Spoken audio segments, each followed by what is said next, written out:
Iya, iya, iya. Menarik, menarik, menarik. Karena memang tadi Mang Asih juga berkali-kali bilang bahwa ya emang kita harus menaikkan resiko, karena di balik resiko itu ada keuntungan. Resikonya besar ya tentu keuntungannya besar. Yang perlu kita Mm-mm. upgrade juga ketika kita harus menaikkan passing grade untuk resikonya lebih tinggi, yang perlu kita naikkan juga adalah pengetahuan kita gitu ya. Pengetahuan kita terhadap investasi tersebut, sehingga ya artinya ada bisa kita minimize risiko yang kemungkinan muncul. Salah satunya pengetahuan ya dengan melakukan upgrade informasi. Tahun ini tahunnya apa dan sebagainya, itu juga menjadi bacaan kita tentu.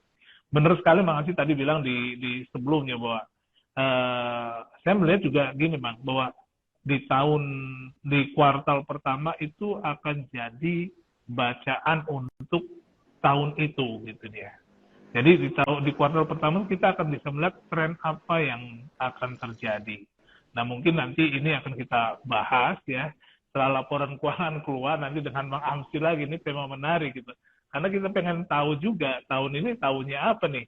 Karena memang kan di tahun kemarin ya kita ada ketakutan. Tadi sambungannya dengan Bang Amsi, hiduplah saat ini gitu. Jangan hidup, kalau orang hidup dalam ketakutan biasanya dia memposisikan diri dia di masa depan gitu ya. Atau hidup dalam penyesalan, berarti dia posisinya adalah di masa lalu gitu. Jadi kalau orang bersyukur itu adalah orang yang hidup di masa ini gitu. Jadi menyadari bahwa dia sekarang banyak yang sudah dia bisa dapat gitu ini ya. Nah, saya menanyakan tentang ini Mas. Ini ke pertanyaan dulu ya, kita coba lihat karena udah ada masuk lagi. Sampai berapa tahun suatu saham emiten bisa dipegang? Ini dari Winda di Jombang. Maaf sih, ini apa kabar Jombang? Dia menanyakan itu. Sampai berapa tahun sih idealnya, mungkin ya idealnya untuk pegang saham itu gitu. Oke, terima kasih Mbak Winda ya, Kak Winda. Jadi kalau ditanya berapa tahun kita megang saham, sebenarnya tergantung sahamnya begitu. Karena ada saham yang memang cyclical, apa namanya Pak, Fluktuatif. tidak bisa kita hold dalam jangka waktu yang lama. Oke. Seperti saham-saham komoditas. Saham-saham komoditas itu kan sifatnya cyclical ya. Ada kalanya harganya lagi anjlok, komoditas dunianya ada yang lagi hype atau lagi naik gitu kan, kita harus menyesuaikan dengan itu. Jadi kalau yang disebut agak lama mungkin ya saham-saham consumer goods, saham-saham perbankan gitu. Kenapa? Karena naiknya itu seiring dengan pertumbuhan jumlah penduduk dan pertumbuhan daya beli masyarakat gitu. Tapi kalau yang namanya komoditas, pertambangan, perkebunan sawit dan yang lainnya itu kita tidak bisa pegang lama gitu. Ya kayak misalnya batu bara, misalnya batu bara tahun 2008 itu meledak apa naik gitu kan. Tapi 2012 ke sini kan melempem tuh, jatuh, turun gitu sampai bangkit lagi tahun berapa, 2018 atau berapa gitu. Jadi ada ininya, ada siklusnya gitu. Ada siklusnya. Tapi kalau misalnya kita lihat saham-saham consumer goods ya, tapi mungkin itu juga ada patahnya. Kayak Unilever itu dari 82 sampai 2000 berapa? 2018 gitu ya. Berarti sekitar 35 tahun itu ya mungkin naik terus, Pak. Tumbuh terus. Tapi ternyata 2018 turun sekarang sampai sudah 5 tahun turun terus. Jadi memang tetap ada batasnya. Kalau saya mengatakan tidak ada sih saham yang bisa dipegang seumur hidup ya. Maksudnya seperti itu. Kecuali cuma ngambil dividen aja. Tapi kalau misalnya kita lihat usahanya tetap ada masa-masa sunsetnya gitu, apa masa-masa jatuhnya di situ kita perhatikan. Makanya kita lihatnya apa rapornya itu, indikatornya itu dilihat setiap akhir tahun. Kita lihat laporan keuangan tahunannya apakah dibanding tahun kemarin itu masih wajar pertumbuhannya atau sedang mengalami penlambatan atau bahkan anjlok atau bahkan pilot. Nah, itu juga penting. Tidak ada yang menjamin bahwa blue chip sekarang akan selamanya jadi blue chip. Dan itu sudah terbukti sejak 2008 sampai hari ini berapa blue chip yang sudah tidak ada di bursa bahkan gitu. Dan sebaliknya tidak selamanya fried chip ya. Fried chip itu saham gorengan, Mbak.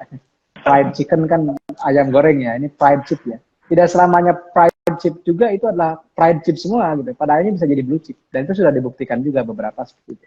Jadi artinya tetap fokus kepada pertumbuhan dari usaha kinerja dari perusahaan tersebut. Kalau ditanya berapa lama, tidak bisa dipastikan karena relatif gitu ya, relatif tidak sifatnya mutlak begitu. Tapi ya paling kita bicara sektoral aja. Kalau perbankan mungkin bisa agak lama gitu, lama aja di atas 10 tahun. Kalau misalnya consumer goods juga di atas 10 tahun. Tapi kalau yang cyclical kayak komoditas, kemudian yang berkaitan dengan itu mungkin 5 tahun ke bawah. Kita rebalancing lagi, kita lihat lagi sekarang musimnya kemana, sekarang anginnya kemana, nah seperti itu Pak. Ya memang tadi benar sekali ya, bahwa kadang-kadang kita ya saham itu tuh jangka panjang gitu, tetap jangka panjangnya seberapa kan memang kita apa ya, mungkin kayak Unilever ternyata apalagi ada pandemi, kita melihat setiap 10 tahun kadang-kadang ada perubahan apa gitu yang sehingga perilaku orang juga berubah, industri juga akan berubah juga, tentu persaingan kompetisinya di era itu juga berbeda gitu, atau muncul satu produk yang memang identik dengan harga yang lebih murah dan sebagainya. Tentu ini yang harus kita lihat gitu ya. Kalau apalagi udah puluhan tahun ya, jadi kita harus lihat juga setiap tahunnya trennya seperti apa. Dulu kan kayak seperti Unilever itu saham blue chip yang luar biasa gitu. Tapi memang benar gitu. Jadi beberapa paham mungkin lainnya agak berubah mengamati 5 tahun terakhir gitu. Iya, betul. Bukan lagi Unilever gitu. Tapi ya itu maksudnya perubahan itu harus diikuti gitu, karena itu sebuah kepastian. Kayak Sampurna kalau salah sekarang mengeluarkan yang elektrik, atau Astra juga kalau dia nggak ngituin mobil listrik juga ya dia akan kemakan juga, akan kegerus gitu nih ya. Karena tentu akan mengikuti era perubahan global, arahnya kemana, dan kita ya perusahaan industri harus mengikuti. Dan kita sebagai pemilik perusahaan ya harus mengikuti perubahan itu juga gitu. Kalau enggak ya bisa dilibas gitu ya. Ini ada pertanyaan menarik lagi Bang Angsi dari Hafizul Azka. Persiapan untuk jadi full time investor. Nah ini menjadikan ini sebagai bisnis. Pertanyaan pertama mungkin, bisa nggak sih Mang Angsi ini jadikan, kalau Mang Angsi kan nih sambilan tapi jadi main income gitu kayaknya. Sambilan tapi jadi main income. Nah ini ada Hafizul Azka ini kayaknya mau full time di sini gitu. Beberapa anak muda kalau di dalam juga sudah ada Mang Angsi. Jadi lulus kuliah, dia fokus, terus dia bikin komunitas, dan sekarang memang fokus di situ dia ini ya. Nah, bisa nggak pertanyaannya? Ya kemudian yang kedua, untuk full time jadi investor ya, maksudnya untuk bisa hidup gitu ya. Kemudian yang kedua, apa sih sebetulnya yang harus disiapkan agar bisa tadi gitu ya? Oke. Kalau jawab itu sih, itu juga impian saya Pak ya. Tapi saya sedang berproses ke sana maksudnya. Berproses ke sana. Dan modalnya ada gitu, tapi ya belum Allah izinkan aja. Gitu. Jadi kalau saya bicara, karena saya juga ini bicara istilahnya bicara rencana saya gitu. Pertama adalah pastikan teman-teman nggak punya utang. Satu. Kalau saya kenapa? Siap. Karena mungkin akan berbeda full time investor usia 20-an dengan full time investor yang anaknya sudah mau 20-an kayak kita, kayak saya maksudnya. Iya, akan berbeda gitu. Kalau yang 20-an bisa aja nekat gitu. Tapi kalau saya nggak bisa nekat. Anak saya tuh nggak mau tahu kalau misalnya, bukan nggak mau tahu. Saya tidak ingin mengganggu misalnya anak-anak saya yang 4 ini yang sedang mengenyam pendidikan tiba-tiba terhenti cita-citanya karena egoisme saya ingin jadi full time trader. Jadi akan berbeda pola pandang saya yang 40-an dengan pola teman-teman yang masih 20 atau bahkan belasan tahun. Katakanlah kita bicara konsep 40-an dulu ya. Tapi ini sama sih, pada dasarnya sama. Pertama nggak punya utang konsumtif maksudnya. Kalau produktif pun diusahakan nggak ada. Kenapa? Karena utang itu kan sebenarnya menggerus aset. Jadi kalau saya alhamdulillah nggak punya utang konsumtif, bahkan produktif pun nggak punya, jadi aman sebenarnya saya. Jadi kalau saya mohon maaf, kalau saya liburan itu saya alhamdulillah tenang gitu, nggak ada yang nelponin, bayar utang nggak gitu, alhamdulillah nggak ada. Bahkan ditawarin utang malah, beberapa bank satu kredit itu selalu nelponin, Mang ini ada ratusan juta mau diambil, mohon maaf saya masih ada gitu jawabannya. Yang pertama. Yang kedua, Kalau itu kan masalah utang, kita nggak punya utang. Yang kedua, kalau mau jadi full time investor atau trader adalah kita punya dana darurat. Dana darurat, kalau saya karena udah berkeluarga, saya agak ingin aman banget gitu. 24 kali income. Kalau misalnya yang apa namanya yang baru nikah atau bahkan belum nikah, cukup 6 kali aja. 6 kali income cukup gitu. Anaknya 1 2 12 deh. Anaknya 4 ya 24 lah. Udah tinggal dikali jumlah anak dikali 6 aja gitu. Makanya banyak anak banyak rezeki ya. Banyak anak banyak rezeki ya. Jadi karena apa banyak rezeki? Karena harus menyiapkan dana daruratnya pun 4 kali lipat yang lain gitu. Itu yang kedua. Yang ketiga, tadi yang pertama nggak punya utang, yang kedua dana daruratnya sudah ada. Yang ketiga, ini ada rumus, dan ini kayaknya rumusnya itu saya nggak tahu dari mana sumbernya ya, tapi rata-rata financial planner itu mengatakan kalau ingin financial freedom gitu, itu harus punya 300 kali gaji dalam bentuk cash. 300 kali income bulanan maksudnya Pak. Jadi kalau misalnya income bulanannya 10 juta berarti 3 miliar gitu. Kenapa? Karena 3 miliar itu bisa kita tanamkan di sukuk kalau yang syariah atau di obligasi gitu. Kalau yang konvensional di ORI, di SBN gitu. Kalau saya di SBSN atau di sukuk. Itu kan dapatnya 6%-an per tahun ya. Jadi dengan 6% dari 3M tadi, yang 300 kali gaji tadi, katakanlah kita dapat 3M karena 10 juta per bulan, berarti kita nanti dapat per tahunnya itu 180 juta. Nah, 180 juta itu kita cuma ambil 4%-nya aja. Kenapa? Karena 4%-nya aja sudah cukup. Karena kita sebulannya 10 juta nih. Kali misalnya 12 120 juta, berarti kita cuma butuh 120 juta. Sementara hasil dari investasi dari obligasi tadi, atau dari sukuk tadi, itu dapatnya 180 juta. Jadi yang 60 jutanya itu kita masukkan lagi ke sukuknya di tahun depannya itu. Jadi kan terus bertumbuh tuh dana pensiunnya. Ini kalau mau di sukuk. Saya ambil full time investornya di sukuk dulu. Di saham akan lebih, apa bedanya investasi di sukuk dengan di saham? Di sukuk itu sangat minim risiko, tapi memang returnnya rendah. Aman tapi rendah. Aman secara risiko, lebih aman dibanding saham, tapi returnnya rendah. Nah kalau di saham, sebenarnya modalnya bisa lebih kecil lagi. Kenapa? Kalau teman-teman sudah terbukti bisa, katakanlah sebulannya menghasilkan 2%. 2% saja, tidak perlu banyak. Berarti setahun itu 24%.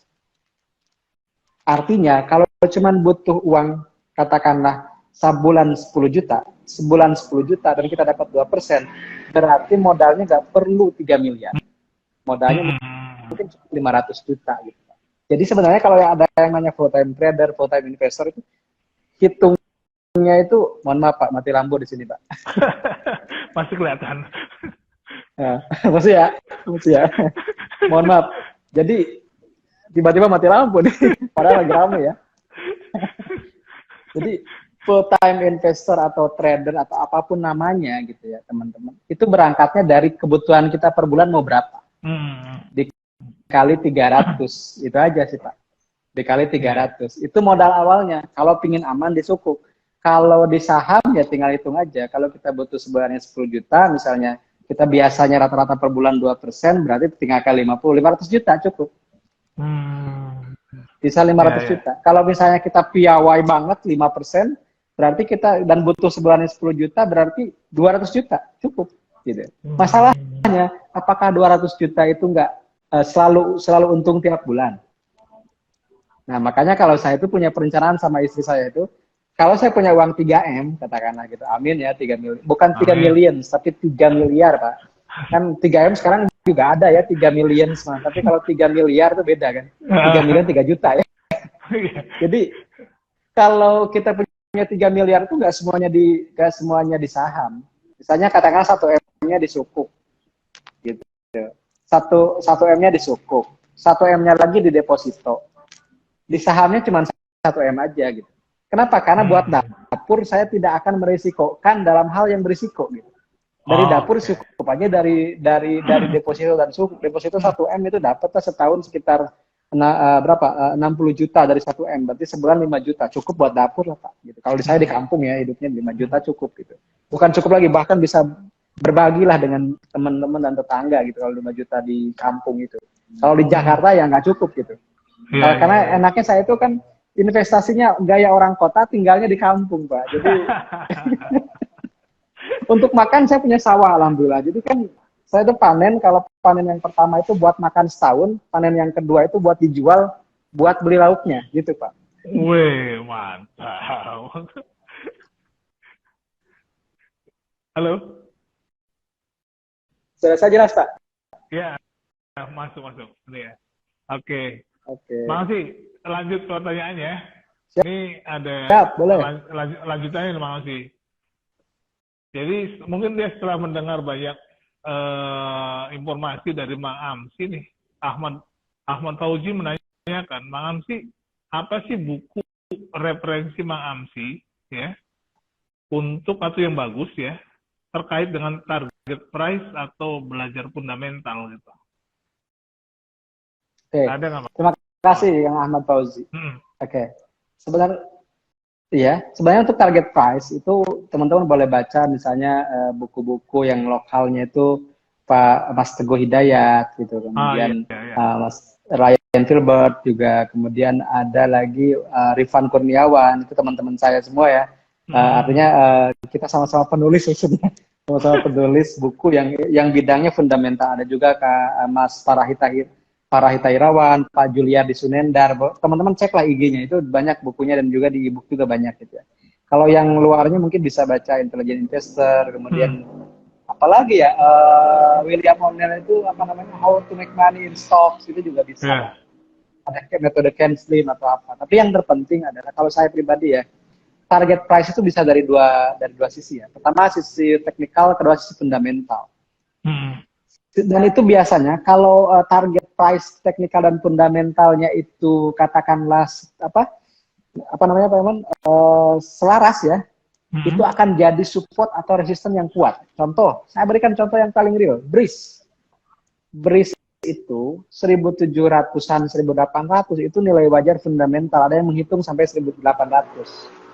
Secara teknikal 1.700-an itu Fibonacci retracement, dan ketika itu ada persinggungan, itu akan jadi resisten yang kuat. Artinya orang asal jual dulu aja deh, ini kayaknya kuat nih bentengnya gitu.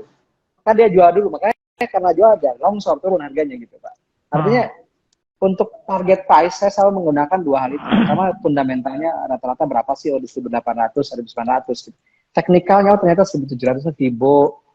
Dulu ketika kita memprediksikan, Bang beli BRIS di mana? Saya bilang kalau tembus 1.400-an kemungkinan dia nembus EMA 200. Kalau EMA 200-nya jebol dengan volume tinggi, secara teknikal dia akan naik agak kenceng. Kan lumayan tuh Pak, 1.300 ke 1.700 ya lumayan ya, 4 dibagi 13 itu sekitar 30% loh. Dan nggak butuh waktu 1 bulan lebih, nggak gitu. Artinya itu kan investasi apa yang bisa sukuk aja, yang katakan deposito jangan dibahas, deposito itu rugi ya. Kalau teman-teman investor masih mengandalkan deposito itu rugi. Nah sekarang sukuk aja itu 6%, 5% lebih makan bersihnya. Sekarang berbris 1 bulan 30% misalnya. Berarti kita dapat untung tuh 6 tahun. 6 tahun di sukuk setara dengan 1 bulan di bris, katanya seperti itu Pak. Makanya bagi saya target price itu ada, kalau kata Pak Budi ya, guru saya, ada acuan untuk cuan gitu. Ada acuan untuk cuan. Misalnya kalau sudah 4 atau 5 kali deposito atau sukuk, kenapa kita tidak TP dulu ya, take profit dulu gitu. Karena sebab itu kan sudah menghemat 6 tahun masa investasi kita. Seperti itu Pak. Jadi misalnya gini, nanti kalau teman-teman mau full time trader atau mau financial freedom atau mau resign dari pekerjaan sekarang, tanam investasi di BRIS selama 1 bulan dengan modal 1 miliar, dapatnya 300 juta. Kalau di sukuk itu butuh waktu 6 tahun, gitu Pak.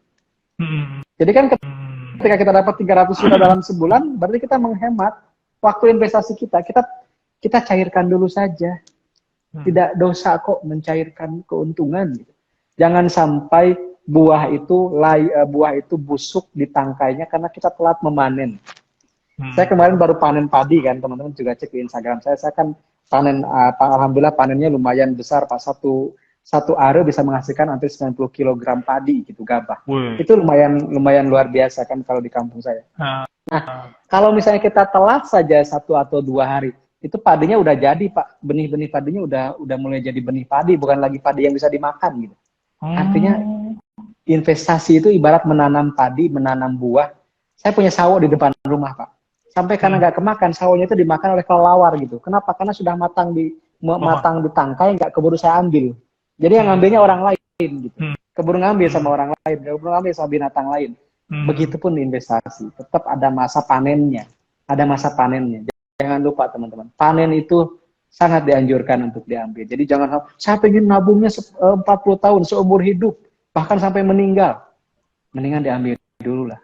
Kebahagiaan yang kita berikan saat ini ke keluarga kita jauh lebih berharga ketimbang kebahagiaan yang diberikan setelah kita meninggal. Itu kata hadis Nabi, Pak. Mantap loh. Nih kalimat terakhir udah kayak closing gitu. Tapi karena gelap jadi inspirasi spiritual kalau udah gelap. Tapi ini juga waktunya udah 16.56 nih. Kalau ngobrol sama Hamsi nggak berasa gitu, tiba-tiba aja udah hampir 1 jam gitu. Karena emang menarik sih, ya dalam ya, kita melakukan satu kegiatan duniawi tapi didasari oleh hal-hal spiritual, ya tentu ini tinjauannya lebih dalam dan tentu kita juga lebih nyaman dengarnya karena apa yang kita lakukan sudah insya Allah ada ridhonya lah di dalam itu, termasuk dalam hal memetik atau berpanen lah ya, tentu semua sudah ada fitrahnya gitu. Ketika buah padi misalkan atau kita usaha tambak per 4 bulan udah layak panen dan sebagainya, tentu ya kayak pelihara itik kan ada itik yang bisa dipanen ketika sekian bulan, itu bisa dibeli oleh si para pedagang, atau misalkan lele juga sama, kalau terlalu besar juga susah jualnya gitu kan. Semua ada masanya, tentu dalam hal berinvestasi juga begitu. Dan tentu ini butuh ilmu. Tadi buku-bukunya bisa dari buku-buku, bisa juga dari media sosial juga sekarang udah banyak ya. Teman-teman bisa ikuti banyak komunitas yang salah satunya adalah Saham Syariah nih. Bisa diikuti oleh teman-teman, tentu ada informasi-informasi yang menarik yang bisa di-share ke teman-teman melalui Instagramnya Saham Syariah ya. Nah ini ada Mas Ridwan Rimbaku. Mang, untuk masuknya, titik masuknya, kalau belum punya di angka berapa? Nih apa nih maksudnya? Titik masuknya di angka berapa nih apa gitu nih? Tiba-tiba titik masuknya aja. Ini kurang lengkap pertanyaannya.